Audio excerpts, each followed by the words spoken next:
Nel marzo del 2023 il centro che dirigo ad Harvard lavorerà a stretto contatto con Tommaso Piffer dell'Università di Udine, che è il principale organizzatore di questa conferenza. Una conferenza che si occupa dei confini e delle terre di confine in Europa e in Asia del Nord orientale durante la Guerra Fredda. Ci interessa soprattutto esaminare le conseguenze nel mondo di oggi della storia di questi confini e di queste terre di confine,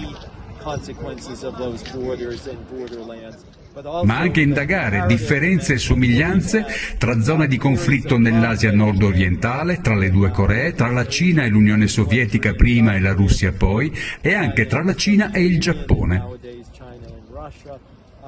Ci interessa dunque analizzare l'impatto che hanno avuto questi confini e metterlo a confronto con le conseguenze simili prodotte dai confini in Europa durante e dopo la Guerra Fredda.